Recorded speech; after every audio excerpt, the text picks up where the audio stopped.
Hello, this is Shayna Hiller from Build Your Personal Yoga Business. And today I'd like to talk about a very common and important topic. And that topic is what to do if you feel nervous to teach yoga. Now, this applies to you if you've been teaching yoga for a very long time or if you are just starting out on your journey. And it's really important to know that because there are celebrities, there are actors out there who still feel nervous even though they've been doing this forever and for a very long time. So it's very common and normal to feel this thing that we call nervous, which we're going to dive into in a moment here. So the reason that nervousness is natural, I want to say, and a good sign, we'll get to that also, is because each and every time you show up to teach, whether it's a public class or a workshop or a retreat or an event of any nature, it's a new experience. It's never the same thing twice. There are new people there likely, and it's always new, especially if you are practicing what you preach in yoga, which is presence. It's always now. It's always a present moment. Therefore, it's natural that you may feel a surge of energy. What is nervousness, right?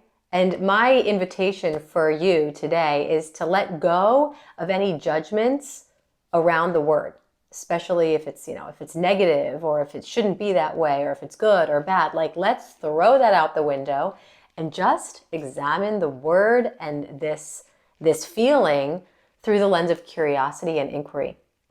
Nervousness, I know for me, when I started teaching, I was still trying to find my voice. And even these days, I feel waves of nervousness, especially when I am teaching new things. There's a lot that I learn. There's a lot that I get trained in. And the shift from learning it and getting trained in it to transmitting it through my voice is like a whole different game. And I love playing that game because that's how we grow. That's how we evolve. Nervousness is an energy that through awareness, which obviously yoga and meditation teaches us, we can transmute and channel that energy to support our endeavors. Nervousness oftentimes means that we are stepping into uncharted territory, which guess what? Is each and every moment. Each and every moment is brand new and uncharted. So we're literally stepping into the unknown. We're stepping in to the field of possibility and potentiality. So if you feel nervous, first of all, you could take a breath and just remind yourself, this is a good sign. This means that I am embarking on something that I have never done before, and therefore the potential for what can come of that is huge.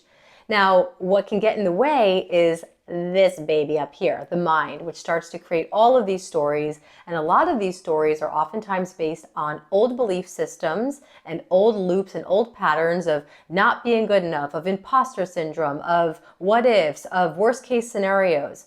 So be the observer. This is where teaching yoga, especially in meditation or anything under the umbrella of spirituality and mindfulness, the teaching itself, the sharing of your gifts and your wisdom and your medicine becomes a meditation in and of itself. So observe if and when those voices show up and redirect, reframe the energy. This is what you can do if you tend to get nervous and you feel like that nervousness kind of takes over and you kind of stumble on your words or you feel that anxiety in your body and you feel stuck on how to transmute it. First step is before you step into whatever it is, whether it's a speaking engagement or a teaching or a class or an event or a workshop, whatever it is that maybe causes this sensation in your body, is to set an intention. Just like you would set an intention in the beginning of a yoga class, set an intention for your teaching.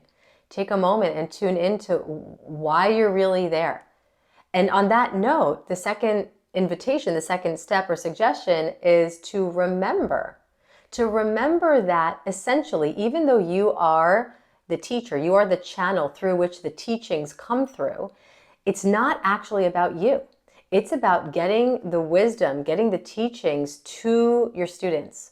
So to the extent that you allow nervousness to stop you or to prevent you from shining your light fully, right, is the extent to which you are actually withholding your medicine and your wisdom and the teachings from your students. So it's almost like a dharmic or a karmic assignment to find a way to transmute the nervousness into inspiration and excitement. And the easiest way to do that is by changing your mind, literally, by setting that intention, by reminding yourself of, for example, what initially inspired you to teach, right? All the people that you can impact with your voice and with your wisdom. And remember that it is the teachings that speak for themselves. You are the conduit, you are the channel through which the message gets through in a unique way because of your voice.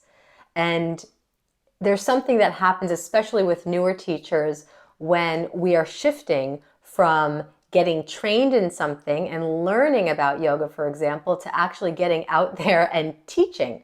I went through this, and I actually have been going through this again as my career has been evolving and I am learning more, and now I'm transmitting and teaching what I have been trained in, especially around embodiment and trauma healing and somatic healing. It's kind of like learning a new language, and it's normal to feel shaky in the beginning, but keep going. Keep going, because this is how we evolve. Sometimes I even look back at my old YouTube videos from 8 years ago and I'm like, oh my gosh, who was I? And like, what was I saying? That's my own self-criticism. Like, I have it too. We all, I don't want to say we all, but it's common that we are critical of ourselves in certain ways. Like, this is just, I don't know, something innate in the human psyche. And to just become aware of that and to not give it so much energy, and to stay connected to your mission, to stay connected to your passion, and to see this process through the lens of curiosity is the gateway to transforming nervousness into inspiration, into energy. Because if we can stay neutral around this thing that we call feeling nervous, as opposed to judging it as, oh, this is bad, I shouldn't feel nervous, or just creating a story around it. If I could say, isn't that interesting? I'm feeling this energy in my body. I'm going to breathe into that energy that I call nervousness. I'm going to connect with my intention. I'm going to connect with my students. I'm going to connect with my mission and my inspiration and my vision for my life and my career and my dharma. And I'm going to transform that energy into the inspiration that I'm going to share with my students.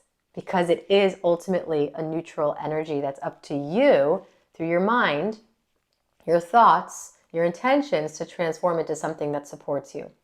So my overall intention with sharing this, because I've been receiving this from so many people that I've been working with lately, and I've also been experiencing it myself in various ways, is that feeling nervous is not only normal, but it's a good sign that you are stepping into the unknown. And the unknown is outside of the comfort zone. And we all know, but here's a gentle reminder, that growth happens outside of the comfort zone. So is there a way that, despite the inevitable feelings of nervousness, which are a sign that you are evolving as a human being, as a professional, is there a way to simultaneously be the witness of your experience? Is there simultaneously a way to hold space for yourself as you're navigating this terrain and moving forward despite fear, moving forward despite feeling imposter syndrome every now and then, and remembering the big picture and remembering that you are here to serve? So I hope this information, this video, supports you in your process of finding your voice and shining your light fully and building your confidence as a yoga teacher, as a light worker, as a healer, and as a human being. So please subscribe if you haven't already. I do my best to create these videos on as much of a consistent basis as possible. If you're new to the channel, check out, there's a bunch of videos from the past 8 or so years, 6 to 7 to 8 years, that I really love nourishing this channel and this portal, and hope it supports you. Any questions that you have, definitely leave them in the comments below. I love receiving and responding to all of the questions here. And I'm also going to create and add some links to some resources if you're newer to teaching yoga, as well as if you're curious about joining in any of my in-person events that are coming up soon. So again, take care of yourself, keep shining your light and moving forward, and know that you have the power to transmute and alchemize anything that feels negative into something positive, because that's actually the power of yoga. And you've got that power within you. So blessings on your journey, my friend. See you soon. Namaste for now. Mwah.